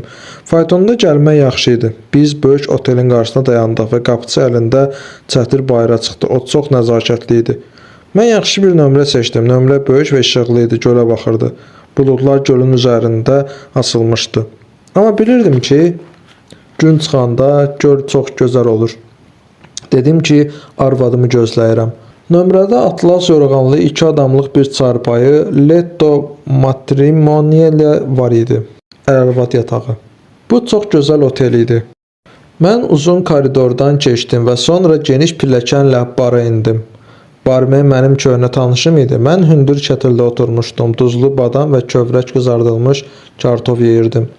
Martini soyuq idi və dadı da təmiz idi. Siz burada Borghese ilə nə edirsiniz? Mülki paltarda. Deyərək barmen mənim üçün ikinci martini stəkanını qarışdıra-qarışdıra soruşdu. Məzuniyyətdəyəm. Səhhətimin yaxşılaşması üçün məzuniyyət almışam. İndi burada heç kəs yoxdur. Bilmirəm oteli nə üçün bağlamırlar. Balıq ovunuz necə keçir? Bir neçə əntiqə alabalıq tutmuşam. İlin bu vaxtında bu cür alabalıq tez-tez düşür. Siz mənim göndərdiyim tütünü aldınız? Bəli, bəs siz mənim açıq məktubumu almadınız? Mən güldüm, onun üçün dediyim tütünü tapa bilməmişdim. Söhbət çubuğu üçün işlədilən Amerikan tütünü barədə gedirdi. Amma mənim qohumlarım daha ondan göndərmirdilər, ya da tütünü hardasa gecikdirirdilər. Hər halda tütündən daha almırdım. Sizin üçün bir yerdən taparam dedim. Siz şəhərdə 2 cavan ingilis qızına rast gəlməmisiniz. Onlar sırağa gün gəliblər. Bizim oteldə belələri yoxdur. Onlar hərbi hospitalın şəfqət bacılarıdır. Mən 2 şəfqət bacısı görmüşəm, bir dəqiqə gözləyin. Harada qaldıqlarını indi öyrənərəm. Onlardan biri mənim arvadımdır. Mən bura gəlmişəm ki, onunla görüşüm. O biri isə mənim arvadımdır. Mən zarafat etmirəm. Boş zarafatdan ötürü bağışlayın dedi. Mən başa düşmədim. O çıxdı və xeyli keçənə kimi qayıtmadı. Mən zeytun, duzlu badam və kövrək qızardılmış şartov yeyirdim. Piştaxtanın arxasındakı güzgüdə özümü mülkü paltarda görürdüm. Nəhayət barmen qayıtdı. Onlar vağzanın yanındakı kiçik oteldə olurlar dedi. Bəs sizdə sendviç var? Bu saat zəng edirəm. Bilirsinizmi, burada adam olmadığı üçün heç bir şey yoxdur. Sizin otel lap boşdur? Hə, əlbət ki, bir neçə adam var. Sendviç gətirdilər, 3 dənə yedim, martini də içdim. Heç vaxt bundan soğuk və təmiz şey içməmişdim. Martinin dadı, mədəni adam hissiyatımı özümə qaytardı. Mən qırmızı şərab, çörək, pendir, pis qəhvə və qrab belə ətdindən çox dolanmışdım. Mən hündür kətildə qırmızı ağacın, bürüncün və güzgülərin əhatəsində əyləşib xoş dəqiqələr keçirirdim. Heç bir şey haqqında da düşünmürdüm. Barmen mənə nə isə bir sual verdi. Müharibə barəsində danışmaq lazım deyil, dedim. Müharibə haradasa lap uzaqlarda idi. Bəlkə heç müharibə yox idi. Burada müharibə yox idi. Birdən başa düşdüm ki, müharibə mənim üçün qurtarıb. Lakin onun həqiqətən qurtarmasını hiss etmirdim. Mən özümü dərsdən qaçan və indi məktəbdə nə baş verdiyini fikirləşən məktəbli kimi hiss edirdim. Mən otelə onların yanına gələndə Catherine və Ellen Ferguson nahar edirdilər. Hələ dəhlizdən mən onları stolun arxasında gördüm. Catherine demək olar arxası mənə tərəf oturmuşdu. Mən onun saçlarının düyününü və yanağının kənarını, qəşəng boynunu və çiyinlərini görürdüm. Ferguson nəsə danışırdı. Mən içəri gələndə o sustu. İlahi, dedi. Salam, dedim. Necə? Sizsiz? Catherine dilləndi. Onun siması açıldı. Elə bir gözlərinə inanmaq onun üçün çox xoşbəxtlik olardı. Mən onu öpdüm. Catherine qızardı. Mən onların stol arxasında oturdum. Ferguson, bir işə baxın, dedi. Siz burada nə edirsiniz? Nahar eləmisiniz? Xeyr. Stola xidmət edən qız gəldi və mən ona dedim ki, mənim üçün yemək ləvazimatı gətirsin. Catherine səadət dolu gözləri ilə mənə baxırdı. Nə münasibətlə mufti geymisiniz? Vəzifəli adamların qulluqdan kənar geydikləri ev paltarı. Ferguson soruşdu. Mən kabinəyə düşmüşəm. Siz isə cəncəl bir işə düşmüsünüz? Şən olun Ferci, biraz şən olun. Sizə baxmaq o qədər də sevinici deyil.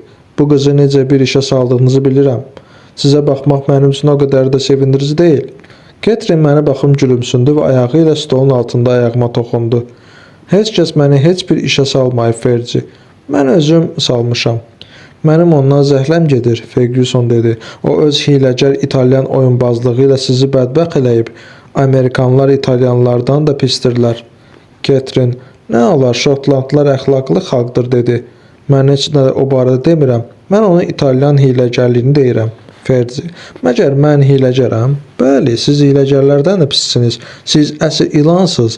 İtalyan mundiri və plaşı geymiş ilan. Mən artıq İtalyan mundirini çıxartmışam. Bu sizin hiləgərliyinizi bir daha sübut edir. Bütün yayı siz məhəbbət oyununu çıxartdınız və qız üçün uşaq düzəltdiniz. İndi isə ehtimal ki, əkilmək istərsiniz. Mən Catherine'ə baxıb gülümsündüm və o da gülümsündü. Catherine, biz ikimiz də əkilmək istəyirik, dedi. Bir-birinizi yaxşı tapmısınız, Ferci dedi. Sizə görə xəcalət çəkirəm. Catherine Barkley, sizin nə həyanız var, nə də namusunuz. Siz də onun kimi hiləgərsiniz. Lazım deyil Ferci, deyərək Catherine onun əlini tumarladı. Məni danlamayın, siz ki bilirsiniz, biz bir-birimizi sevirik. Ferguson, əlimizi çəkin, dedi.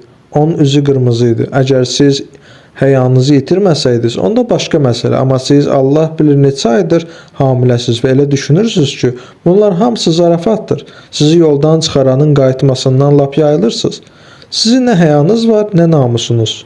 O ağladı. Catherine ona yanaşıb bir əli ilə onu qucaqladı. Catherine Fergusona dilə tutaraq qalxanda mən onun bədən quruluşunda heç bir dəyişiklik görmədim. Mənim üçün fərqi yoxdur, Ferguson qışqırdı. Amma bütün bunlar dəhşətdir. Yaxşı, yaxşı Ferci, deyərək Catherine onu sakitləşdirirdi. Mən xəcalət çəkəcəyəm, ağlamayın Ferci. Ağlamayın mənim mehriban Fercim. Mən ağlamıram, Ferguson hıçqırırdı. Mən ağlamıram. Ancaq başınıza gələn yadıma düşəndə heç bilmirəm nə edəyim. O mənə baxdı. Sizə nifrət edirəm dedi. Sizə nifrət etməyimə o mane ola bilməz. Siz rəzil, hiləgər Amerikalı İtalyansınız. Onun burnu və gözləri ağlamaqdan qızarmışdı. Ketrin mənə baxıb gülümsündü. Məni qucaqlaya-qucaqlaya ona baxıb gülməyin. Siz ağılsızsınız Ferci. Mən özüm də bilirəm, Ferci hıçqırırdı. Mənə fikir verməyin. Mən çox həyəcanlıyam. Mən ağılsızam. Bunu özüm də bilirəm. Mən istəyirəm ki, hər ikiniz xoşbəxt olasınız. Biz onsuz da xoşbəxtik, Ketrin cavab verdi. Siz mənim sevimli Fercimsiz. Ferguson yenə ağladı. Mən istəmirəm ki, siz indiki kimi xoşbəxt olasınız. Nə üçün siz evlənmirsiniz? Kim bilir? Bəlkə də o evlidir. Yox, dedim. Ketrin güldü. Ferguson, gülməli şey yoxdur, dedi. Belə hallar çox olur. Ketrin, biz evlənəcəyik Ferci. Siz razı qalarsınız, dedi. Mənim razı qalmağım üçün yox. Siz özünüz bunun fikrini çəkməliydiniz. Biz çox məşğul idik. Bəli, mən bilirəm. Uşaq düzəltmə ilə məşğul idiniz. Mən elə bilirdim ki, o yenə ağlamağa başlayacaq, amma bunun əvəzində o birdən incidi. İndi siz əlbət ki, onunla gedəcəksiniz? Bəli, Ketrin cavab verdi. Əgər o istəsə, bəs mən? Siz burada tək qalmaqdan qorxursunuz? Bəli, qorxuram. Onda mən sizinlə qalaram. Yox, onunla gedin. Elə bu saat onunla çıxıb gedin. Sizi daha görmək istəmirəm. Yeməyimizi yeyək sonra. Yox, elə bu saat gedin. Ferci, ağıllı olun. Sizə deyirlər ki, bu saat rədd olun buradan. İkiniz də gedin. Yaxşı, gedərik, dedim. Ferci məni təngi gətirmişdi. Əlbəttə, getməyə sevinirsiniz. İndi mən hətta nahar da yalqız etməliyəm. İtaliya göllərinə gəlmək mənim çoxdankı arzum olub. İndi gör nə oldu. Oo, Ferci çıxırdı. Sonra Ketrinə baxdı və çəçədi. Ketrin, biz yeməyin axırına kimi qalırıq, dedi. Əgər istəyirsiniz ki, sizinlə qalım, mən sizi tək qoymaram. Mən sizi tək qoymaram, Ferci. Yox, yox, mən istəyirəm ki, siz gedəsiniz. Mən istəyirəm ki, siz gedəsiniz. O gözlərini sildi. Mən çox ağılsızam. Xahiş edirəm, mənə fikir verməyin. Bu göz yaşları stola xidmət edən qızı çox həyəcanlandırmışdı. İndi yenə yemək verərkən hər şeyin qaydaya düşdüyünə görərək aydın idi ki, o bir qədər yüngüllük hiss edir. Gecədir, biz oteldə öz otağımızdayıq. Qapının dalında uzun boş koridor var və ayaqqabılarımız orada, qapının ağzındadır. Otağın döşəməsinə qalın xalça salınmışdır. Bayırda yağış yağır. Otaq isə işıqlıdır. Burada sevinc və rahatlıq var. Sonra isə qaranlıq olur. Nazik döşəcəklərin və rahat yatağın evə qayıtmaq hissinin sevincini duyursan. Sevinirsən ki, tək deyirsən və gecə aylarkən o yenə buradadır və heç yerə yox olmamışdır. Daha başqa bir şey mövcud deyil. Yorularaq biz yuxuya gedirik. Oyananda da ikimiz birdən oyanırdıq və tənhalıq olmuş. Bəzən kişi tək qalmaq istəyir və qadın da tək qalmaq istəyir. Əgər onlar bir-birlərini sevirlərsə, bunu o birisində hiss edəndə onların hər biri bundan inciyir. Amma bizdə heç vaxt belə şey olmurdu. Biz birlikdə olarkən təkcə olduğumuzu, hamının arasında təkcə özümüz olduğumuzu hiss edə bilirdik. Bu hissi mən ilk dəfə keçirirdim. Mən çox qadınlar tanıyırdım. Fəqət onlarla olanda həmişə özümü yalqız hiss edirdim. Bu isə ən pis yalqızlıqdır. Lakin burada biz heç vaxt yalqızlıq hiss etmirdik və biz bir yerdə olanda heç vaxt qorxu hiss etmirdik. Mən bilirəm ki, gecə gündüz kimi deyil, hər şey başqa cürdür. Gecəyə aid olan şeyi gündüz izah etmək olmaz, çünki bu vaxt gecəki olmur və əgər adam özünü yalqız hiss etmişsə, gecə yalqızlığı lap dəhşətli olur. Lakin Ketrin ilə olarkən gecə gündüzdən demək olar heç nə ilə fərqlənmirdi, amma gecə daha yaxşı olurdu. İnsanlar bu dünyaya bu qədər igidlik bəxş etdikləri halda dünya onları öldürməlidir ki, əyə bilsin. Ona görə də dünya onları öldürür. Dünya hər kəsi əyir, çoxları sonradan daha da bu əyilməkdən möhkəm olurlar. Əyilmək istəməyəni öldürür. O ayırt etmədən ən yaxşılarını, ən incələrini, ən igidlərini öldürür. Əgər sən nə ondan, nə o birindən, nə də üçüncüdən deyirsənsə, onda əmin ola bilərsən ki, səni də öldürəcəklər, amma çox tələsmədən. Səhər oyandığımı xatırlayıram. Ketrin hələ yatırdı. Günün işığı pəncərədən içəri düşürdü. Yağış kəsmişdi. Mən yatağımdan durub pəncərəyə yanaşdım. Aşağıda bağlar uzanıb gedirdi. İndi bunlar çılpaq idi, amma səliqəsinə görə qəşəng idi. Çınqıl tökülmüş cığırlar, ağaclar, gölün sahilindəki daş məhəccər, günəşin altında şəfəqlənən göl, bunların arxasında isə dağlar. Mən dayanıb pəncərədən baxırdım və geri boylananda gördüm ki, Ketrin oyanıb və mənə baxır. "Əzizim, sən durmusan?" soruşdu. "Nə gözəl gündür. Özünü necə hiss edirsən?" "Çox gözəl. Gecə nə yaxşı idi. Yemək istəyirsən?" O yemək istəyirdi. Mən də istəyirdim və biz pəncərədən düşən noyabr günəşinin altında nimçə düzülmüş məcbəyini dizimizin üstünə qoyub yerdik. "Bəs sən qəzet oxumaq istəmirsən? Sən hospitalda həmişə qəzet oxuyardın." "Mən bu barədə oxumaq istəmirəm. O qədər pis olub ki, bu barədə hətta oxumaq da istəmirsən?" "Mən bu barədə oxumaq istəmirəm. Heyf ki, səninlə olmamışam, yoxsa mən də bunların hamısını bilərdim. Əgər bunları bir vaxt başımda cəm edə bilsəm, onda sənə danışaram. Əgər səni hərbi formasız görsələr həbs etməzlər ki, məni güman ki, güllələyərlər. Onda biz burada qalmamalıyıq, xaricə gedək." "Mən artıq bu barədə fikirləşmişəm. Gedərik əzizim, sən nahaq risk etməməlisən. Bir də görüm Mestrədən Milana necə gəlib çıxdın?" "Mən qatar ilə gəldim. Mən onda hələ hərbi formadaydım. Bəs bu təhlükəli deyildi?" "O qədər də yox, mənim köhnə literim var idi. Mestrədə mən onun tarixini düzəltdim." "Əzizim, səni burada hər an həbs edə bilərlər. Mən istəmirəm, belə də ağılsız şey etmək olar. Əgər səni aparsalar, bizim işimiz necə olar? Bu barədə fikirləşməkdən yorulmuşam. Əgər səni tutmağa gəlsələr nə edərsən? Atəş açaram. Görürsən necə ağılsızsan? Buradan getməyə nəcən, mən səni oteldən buraxmayacağam. Hara gedək?" "Xahiş edirəm əzizim, belə eləmə. Hara istəsən ora gedərik. Amma elə yerə fikirləş ki, lap bu saat getmək mümkün olsun. Görün o başı İsveçrədir, ora getmək olar." "Lap gözəl. Buludlar yenə sıxlaşdığından göl tutqunlaşdı. Əgər həmişə cinayətkar kimi yaşamaq məcburiyyəti olmasaydı, dedim, əzizim, o cür eləmə. Sən çoxdanmı cinayətkar kimi yaşayırsan? Biz cinayətkar kimi yaşamayacağıq. Bizim gözəl həyatımız olacaq. Mən özümü cinayətkar kimi hiss edirəm. Mən ordudan fərarilik etmişəm. Əzizim, xahiş edirəm ağıllı ol. Sən ordudan heç də fərarilik etməmisən. Axı bu ancaq İtalyan ordusudur." Mən güldüm. "Sən ağıllısan. Biraz da uzanaq. Mən yataqda olanda hər şey yaxşı olur." Biraz sonra Ketrin dedi. "Sən daha özünü cinayətkar kimi hiss etmirsən, elə deyilmi?" "Yox," dedim. "Səninlə birlikdə olanda yox." "Sən çox ağılsız uşaqsan," dedi. "Ancaq qoymaram səni əl-ayaq asasan. Əzizim, nə yaxşı ki, səhərlər ürəyim bulanmır. Çox gözəl. Sən heç gözəl arvadın olduğunu qiymətləndirmirsən, ancaq mənim üçün fərqi yoxdur. Mən səni elə bir yerə aparacam ki, orada səni həbs edə bilməzsinlər. Orada biz gözəl yaşayacağıq. Lap bu saat gedək. Mütləq əzizim, haçan istəsən və hara istəsən. Gəl heç bir şey haqqında fikirləşməyək." "Yaxşı." 35-ci fəsil. Ketrin Fergusona baş çəkmək üçün sahil ilə kiçik otelə getdi.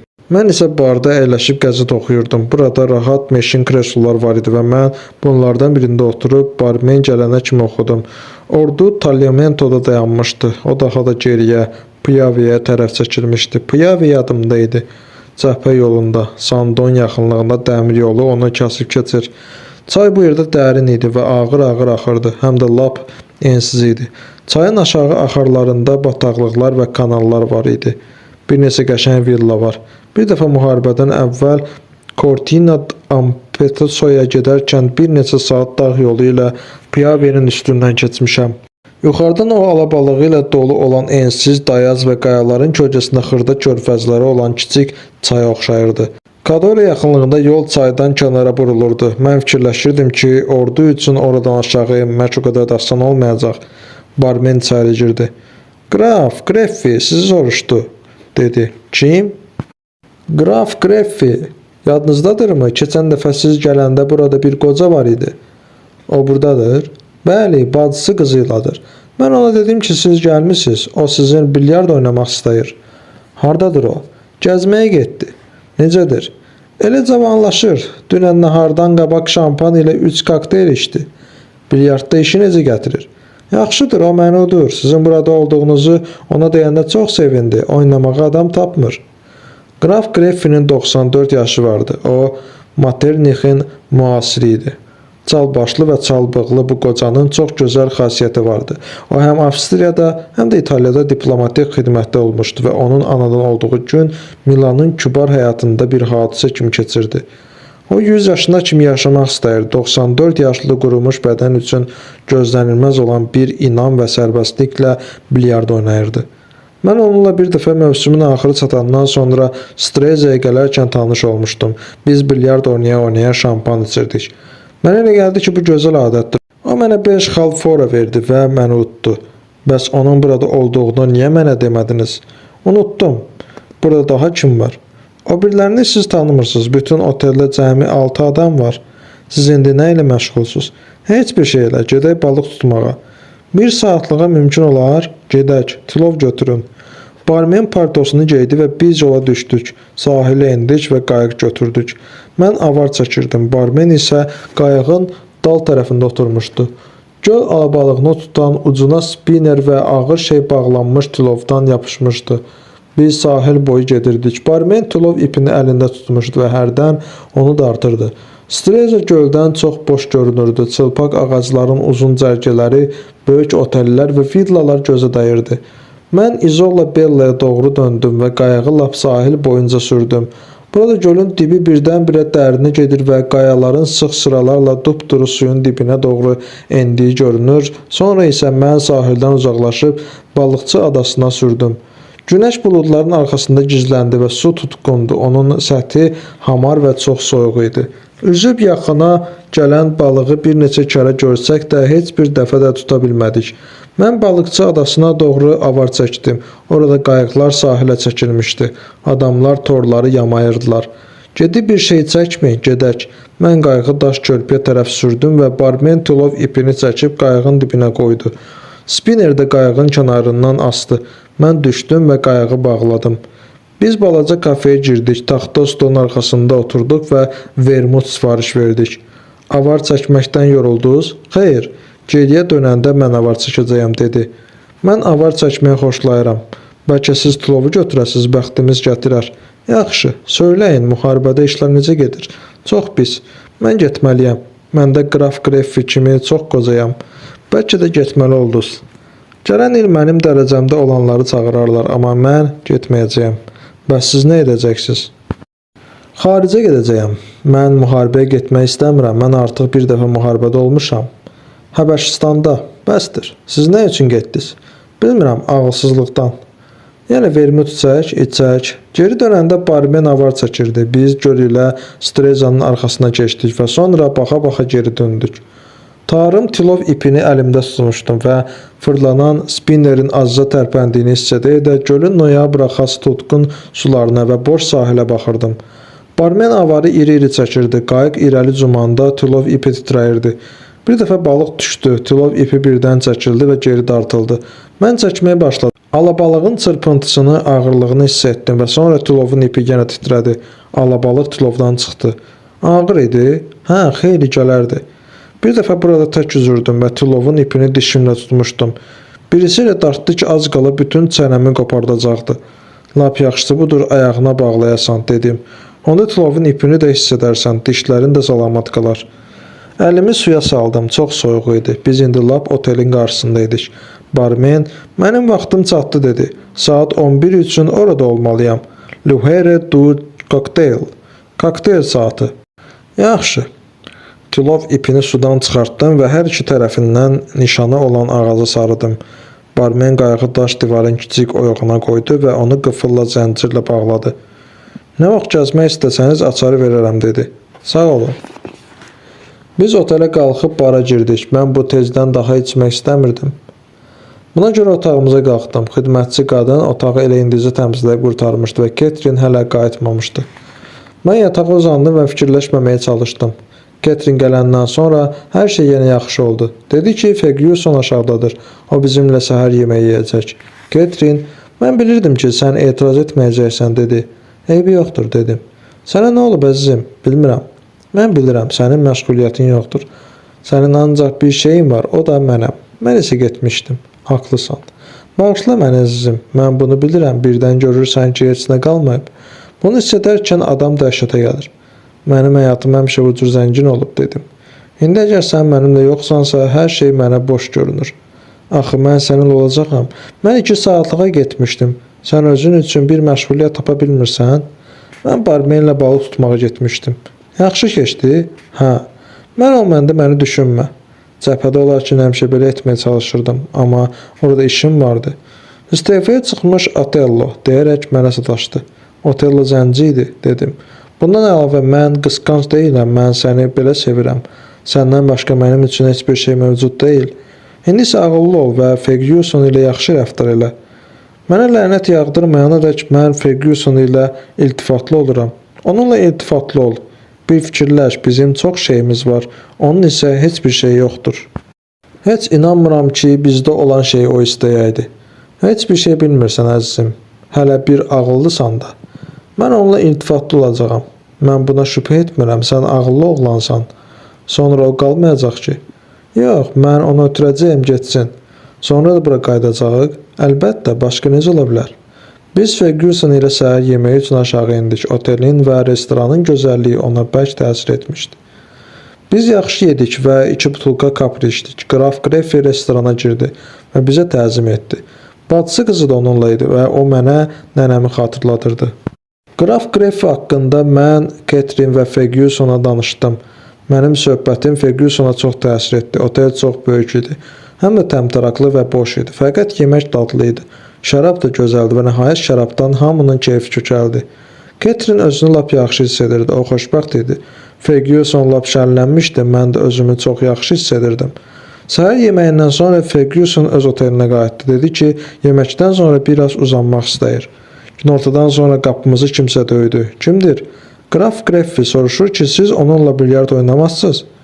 Mən saatıma baxdım. Saatı çıxarıb balışımın altına qoymuşdum. Bu lazımdır məzizim, Catherine pıçıldadı. Deyəsən getməli olacağam. Saat 5-ə 15 dəqiqə işləmişdi. Mən ucadan dedim. Qraf Greffiyə deyin ki, saat 5-də bilyard otağında olacağam. 5-ə 15 dəqiqə qalmış ayrılarkən Catherine öpdüm və geyinməkdən ötürü onun otağına keçdim. Qalstukumu bağlayanda və güzgüyə baxanda özümü mülki paltarda görmək mənə qəribə gəlirdi. Fikirləşdim ki, yenə köynək və corab almaq lazımdır. Çoxmu qalacaqsan? Catherine soruşdu. O yatağında çox gözəl görünürdü. Zəhmət olmasa şotkanı mənə ver. Mən onun saçlarını necə daradığına baxırdım. Başına eləymişdi ki, saçlarının hamısı bir tərəfə tökülmüşdü. Bayırda artıq qaranlıq idi. Çarpayının başı üstündəki lampanın işığı onun saçlarına, boynuna və çiyinlərinə düşmüşdü. Mən yanaşdım. Şotka tutmuş əlini geri verərək onu öpdüm və onun başı yastığa düşdü. Mən onun boynunu və çiyinlərini öpdüm. Mən onu elə çox sevirdim ki, başım hərlənirdi. Mən getmək istəmirəm. Mən də istəmirəm ki, sən gedəsən. Onda getmirəm. Yox, get, axı çox çəkməyəcəz, sonra qayıdacaqsan. Biz burada yuxarıda nahar edərik. Get və tez də qayıt. Mən gələndə Qraf Greffi bilyard otağında idi. O müxtəlif üsul ilə zərbə vuraraq məşq edirdi və bilyardın üstündən asılan işıqda çox zəif görünürdü. Biraz o tərəfdə lomber stolunun üstündə kölgə düşən yerdə gümüş buz vedrəsi qoyulmuşdu. İçindən 2 şampan butulkasının boğazı və probkası görünürdü. Mən bilyard otağına girəndə Qraf Greffi qəddini düzəltdi və mənə tərəf gəldi. O əlini mənə uzatdı. Sizi burada gördüyümə çox şadam. Mənimlə oynamağa razılıq verdiyinizə görə təşəkkür edirəm. Məni dəvət etməklə çox lütfkarlıq göstərmisiniz. Səhhətiniz necədir? Eşitdim ki, İzonsusda yaralanmısınız. Ümidvaram ki, indi lap yaxşısınız. Mən lap yaxşıyam. Sizin səhhətiniz necədir? Hə, mən həmişə yaxşıyam, ancaq qocalıram. Qocalmağın əlamətlərini hiss etməyə başlayıram. Buna inanmaq çətindir. Bəli, sizə misal da göstərim. Başqa dilə nisbətən mən İtalyanca asan danışıram. Mən özümü məcbur edirəm. Amma yorulanda hər halda İtalyanca danışmaq asan olur. Beləliklə görünür mən qocalıram. İtalyanca danışaq. Mən də biraz yorulmuşam. Əgər doğrudan da yorulmuşsunuzsa, onda siz ingiliscə daha asan danışarsınız. Amerikanca. Bəli, Amerikanca. Buyurun, Amerikanca danışın. Bu çox gözəl dildir. Mən Amerikanlarla demək olar ki, görüşmürəm. Siz güman ki, onların mühitindən uzaq olduğunuz üçün çox darıxırsınız. Həmvətən olmayanda həmişə darıxdırıcı keçir. Xüsusən həmvətən qadınlar olmayanda. Mən buna təcrübədən bilirəm. O nə yaxmı? Yoxsa siz çox yorğunsunuz? Yorulmamışam. Mən bunu zarafat üçün dedim. Mənə nə qədər fora verirsiniz? O vaxtdan çox oynamısınız? Heç oynamamışam. Siz çox yaxşı oynarsınız. 10 xal necədir? Siz məni şişirdirsiniz. 15 necə? Bu çox gözəl olardı, amma siz onsuz da məni udacaqsınız. Pul ilə oynayacağıq. Siz həmişə pul ilə oynamağı üstün tutursunuz. Yaxşı, çox gözəl. Mən sizə 18 xal verirəm və biz hər xalı 1 franka oynayırıq. O oyunu gözəl başa vurdu və fora aldığıma baxmayaraq oyunun ortasında mən ondan cəmi 4 xal irəlidə idim. Qraf Grefi barmeni çağırmaq üçün zəngin düyməsini bastı. Zəhmət olmasa butulkanın birini açın dedi, sonra mənə döndü. Həvəsə gəlmək üçün adama bir stəkan. Şərab yaxşı idi, buz kimi soyuq və turş məzə idi. İtalyanca danışaq, etiraz etmirsiniz ki, bu indi mənim azarımdır. Biz zərbələr arası şərab içə-içə və İtalyanca danışa-danışa oynamaqda davam edirdik. Lakin ümumiyyətlə az danışırdıq. Fikrimiz oyunda idi. Qraf Grefi 100-cü xalı vurdu. Fora aldığıma baxmayaraq mənim cəmi 94 xalım var idi. O gülümsündü və əlini çiynimə vurdu. İndi biz ikinci butulkanı içərik və siz mənə müharibədən danışarsınız. O mənim əyləşməyimi gözləyirdi. Başqa şeydən danışaq dedim. Siz bu barədə danışmaq istəmirsiniz? Yaxşı, son vaxtlar siz nə oxumusunuz? Heç bir şey dedim. Qorxuram ki, çox kütləşmişəm. Yox, amma sizə oxumaq lazımdır. Müharibə dövründə nə yazılıb? Le Feu var. Ot fransızca. Barbus adlı bir fransızındır. Mr. Bretling hər şeyin iç yüzünü görür də var. Bu doğru deyil. Nə doğru deyil? O hər şeyin iç yüzünü görmür. Bizim hospitalda bu kitablar var idi. Deməli siz bir şey oxumusunuz? Bəli, amma yaxşı bir şey yox. Mənə elə gəlir ki, Mr. Brentlingdə İngilis burjuaziyasının ruhu yaxşı göstərilib. Ruhun nə olduğunu bilmirəm. Zavallı ruhun nə olduğunu heç kəs bilmir. Siz krayant, dindar. Ancaq gecələr Qraf Grefi gülümsədi və barmaqları ilə tutduğu stəkanı o yan bu yana çevirdi. Mən elə zənn edirdim ki, yaşa dolduqca dindar olacağam. Amma nədənsə olmadım dedi. Çox təəssüf edirəm. Siz öləndən sonra yaşamaq istərdinizmi? Soruşdum və o saat başa düşdüm ki, ölümü yada salmaq axmaqlıq oldu. Amma bu söz onu pərt eləmədi. Baxır necə yaşamaq, bu həyat çox xoşdur. Mən əbədi yaşamaq istərdim, o gülümsündü. Mən buna demək olar ki, nail olmuşam. Biz dərin meşin kreslolarda oturmuşduq. Aramızda üstündə qədəhlər və gümüş vedrə içində şampan olan kiçik stol vardı. Əgər siz mənim qədər yaşasanız, çox şeylər sizə qəribə görünəcək. Siz qocaya oxşamırsınız. Bədən qocalır, bəzən mənə elə gəlir ki, barmağın təbaşırın ucu kimi sınıb düşə bilər. Ruh isə qocalmır, müdriklik də artmır. Siz müdriksiniz. Yox, qocaların müdrikliyi fikri böyük səhvdir. Qocalar müdrik deyirlər, onlar ancaq ehtiyatlıdırlar. Bəlkə elə bu müdriklikdir. Bu çox ürəyə yatmayan müdriklikdir. Siz hər şeydən artıq nəyə qiymətləndirirsiniz? Sevdiyim qadını. Mən də həmçinin. Bu müdriklik deyil. Siz həyatı qiymətləndirirsinizmi? Bəli. Mən də, çünki nəyim varsa budur. Bir də anadan olanda günləri o güldü. Görünür siz məndən daha müdriksiniz. Siz anadan olan gününüzü bayram etmirsiniz. Hər ikimiz şərabdan az-az içirdik. Doğrudan siz müharibə barəsində nə fikirləşirsiniz? Mən ondan soruşdum. Mənim fikrimcə mənasızdır. Onu kim udacaq? İtalyanlar. Nə üçün? Çünki onlar daha gənc millətdir. Məgər gənc millətlər həmişə müharibəni udurlar? Onlar müəyyən dövrdə buna qadirdirlər. Bəs sonra nə olur? Onlar köhnə millətə çevrilirlər. Siz hələ bir deyirsiniz ki, müdrik deyirsiniz. Mənim əziz oğlum, bu müdriklik deyil, bu arsızlıqdır. Mənə elə gəlir ki, bu ən böyük müdriklikdir. Lap belə də deyil, bunun əksini sübut etmək üçün mən sizə misallar göstərə bilərdim, lakin bu pis deyilməyib. Biz şampanın hamısını içmişik, demək olar hamısını. Bəlkə yenə də içək. Sonra mən gedib paltarımı dəyişərəm. Məncə daha lazım deyil. Siz doğrudan da istəmirsiniz? Bəli, o qalxdı. Sizə çoxlu müvəffəqiyyət, çoxlu xoşbəxtlik və çoxlu can sağlığı arzu edirəm. Təşəkkür edirəm. Mən isə sizə əbədi yaşamaq arzulayıram. Təşəkkür edirəm. Mən belə də edirəm. Əgər siz bir vaxt dindar olsanız, mən öləndən sonra mənim əvəzimə dua edərsiniz. Mən artıq bir neçə dostumdan bunu xahiş etmişəm. Mən özüm də dindar olmağı ümid bəsləyirdim, ancaq olmadı. Mənə elə gəldi ki, o kədərlə gülümsündü, lakin buna əmin deyildim. O çox qoca idi və üzündə çoxlu qırışlar var idi. Gülümsəyəndə üzü elə qırışırdı ki, sifətinin ifadəsi xəttlər arasında itib gedirdi. Mən bəlkə də çox dindar oldum, dedim. Hər halda, mən sizə dua edəcəyəm. Mən həmişə gözləyirdim ki, dindar olacağam. Bizim ailədə hamı əsl dindar kimi ölmüşdür. Fəqət nədənsə mən dindar olmadım. Hələ çox tezdir. Bəlkə də artıq çox gecdir. Bəlkə də mən öz dini hissimdən çox yaşamışam. Məndə bu hiss ancaq gecələr əmələ gəlir. Axı siz hələ sevirsiniz də. Unutmayın ki, bu da dini hissdir. Doğrudanmı? Əlbəttə. O bilyarda tərəf bir addım atdı. Çox sağ olun ki, mənimlə oynadınız. Bu mənə böyük zövq verdi. Yuxarı birlikdə gedək.